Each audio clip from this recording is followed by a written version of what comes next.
Dalawang hudas yung nagsama, suwail pa yung isa. Kaya malamang yun dalang kargada, pasabog yung iba. Para sa di pa manid sa pobya, tatama kahit magtago ka sa tolda. Kung ang ganap mo sa istorya, gusto mo magpakabida, pa mo kami tira, akala mo siniga.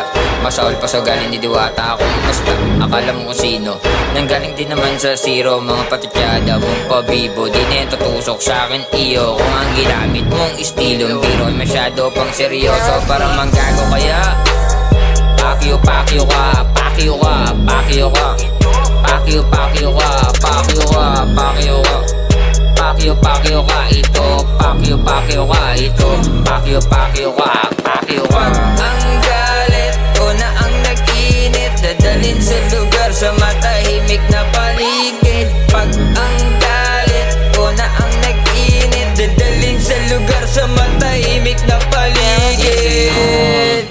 Huwag mo sanang pagdamutan kung ito lang po yung akin na kayanan. Pero kung sa tingin mo nakukulangan, ito gitnang daliri ko, hati kayo ni chairman. Lalo na kung isa ka sa mga tao na mahilig lang magago, kumambisit ng iba, sadyang nakakakupal talaga.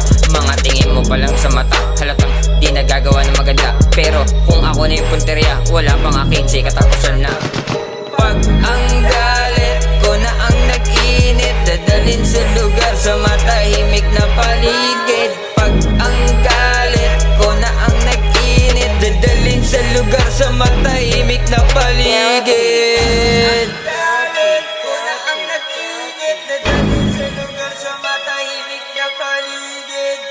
Ang galit ko na ang nag-init, dadalhin sa lugar sa matahimik na paligid. Pakyo pakyo ka, pakyo ka, pakyo ka, pakyo pakyo ka, pakyo ka, pakyo ka, pakyo pakyo ka, ito pakyo pakyo ka, ito pakyo pakyo ka, pakyo ka.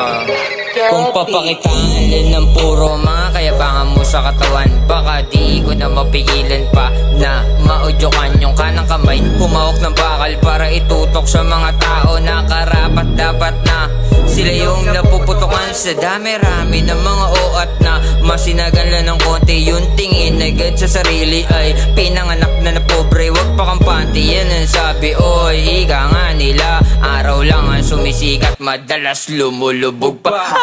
Pag ang galit ko na ang nag-init, dadalhin sa lugar sa matahimik na paligid. Pag ang galit ko na ang nag-init, dadalhin sa lugar sa matahimik na paligid. Pag ang galit ko na ang nag-init, dadalhin sa lugar sa matahimik na paligid. Pag ang galit ko na ang nag-init, dadalhin sa lugar sa matahimik na paligid.